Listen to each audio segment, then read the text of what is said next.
तू जाहलासी व्यक्तमंतु जीवा ते उद्धरावया अनंतु परी माझा न पुरेची अंतु कवनी काळी परी माझा न पुरेची अंतु कवनी काळी.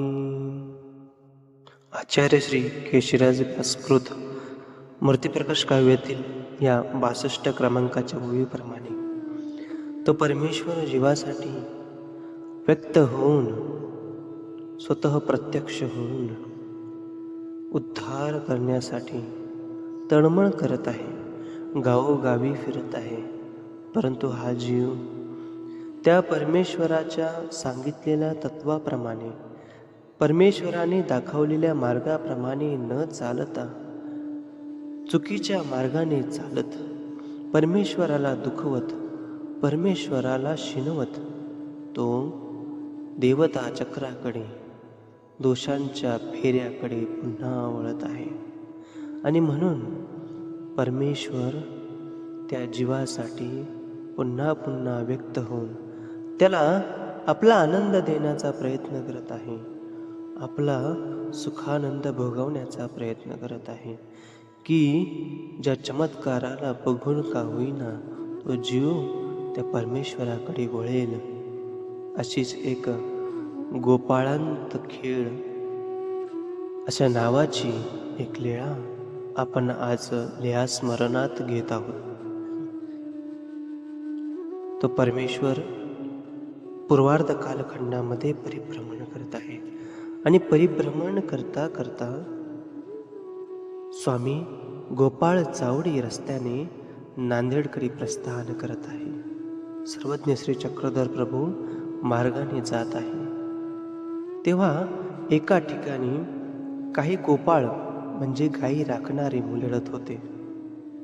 स्वामी त्यांच्याकडे पाहतात आणि म्हणतात, गोपाळ हो, आम्ही तुमच्यासोबत खेळायला येऊ? स्वामींना बघितल्यानंतर ते मुलं म्हणतात, या ना.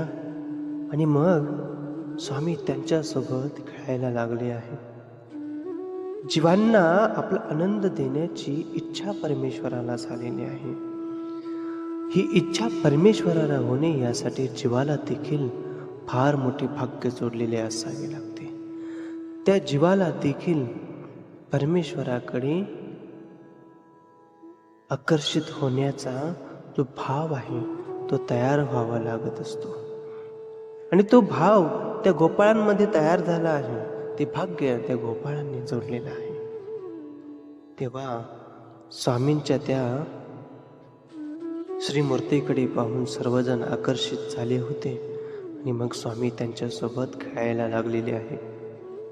स्वामी एका जणाच्या पाठीवर बसले. आता डाव उतरला, परंतु तो गडी मात्र स्वामींना पाठीवरून उतरवत नव्हता. तेव्हा दुसरा गडी त्याला म्हणतो, अरे तुझा तर डाव संपला, तरी सुद्धा तू पाठीवरून का उतरत नाही? तो म्हणतो, अरे माझ्या पाठीवर देव बसला आहे आणि हे स्वामी माझ्या पाठीवर बसल्यामुळे मला सुख होत आहे, मला आनंद होत आहे.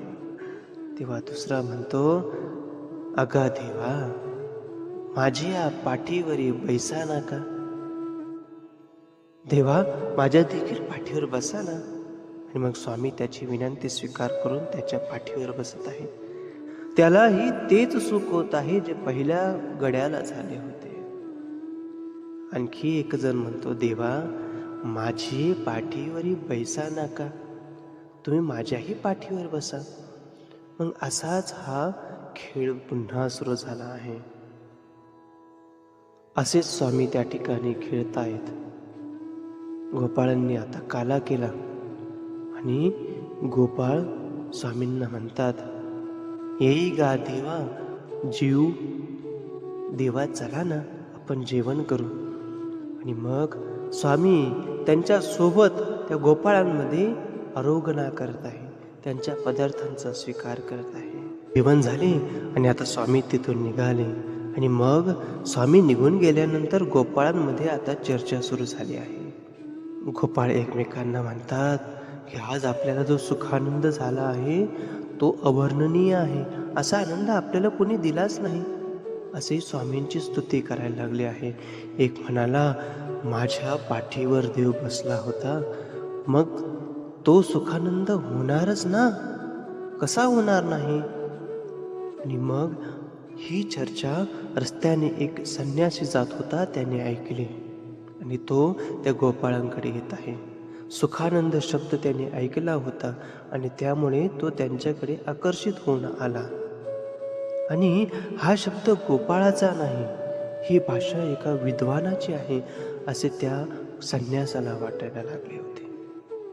आणि मग जर ही विद्वानाची भाषा आहे तर हे गोपाळ कसे जाणतात, ह्या प्रश्नाने तो आकर्षित होऊन त्या गोपाळांकडे आला. आणि त्या संन्यासाने गोपाळांना विचारलेले आहे की तुम्ही ही जी भाषा करत आहे ही कशामुळे, कोणाकडून, असे काय झाले की ज्याच्यामुळे तुम्ही ही सुखानंदाची भाषा करत आहात. तेव्हा त्यांनी सर्व वृत्तांत सांगितला की देव आमच्या सोबत खेळला, तो ज्याच्या पाठीवर बसायचा त्याला आनंद व्हायचा. असे त्या संन्यासाने ऐकले आणि त्यावर ते संन्यासी विचारतात, अरे ते देव कोणीकडे गेले. गोपाळ म्हणतात की ते या मार्गाने गेले. असे बोटाचा अनुकार करून गोपाळ त्यांना दाखवत आहे आणि त्याच मार्गाने तो संन्यासीही गेला आहे. तेव्हा स्वामींचे आसन एका वृक्षाच्या सावलीमध्ये आहे.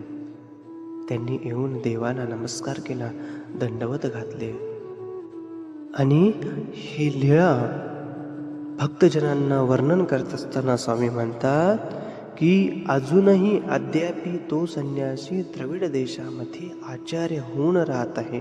म्हणजेच स्वामींनी त्याला देखील स्थिती आनंद दिलेला आहे.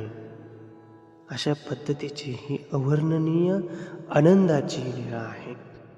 तो आनंद जो गोपाळांना भेटला होता, तो आनंद ही लीळा श्रवण केल्यानंतर आपल्या अंतःकरणामध्ये देखील तयार होत आहे. आणि दुःखही या गोष्टीचं होतं की हे परमेश्वरा, तू त्यांच्यासाठी एक बालक होऊन वर्तला. हे परमेश्वरा,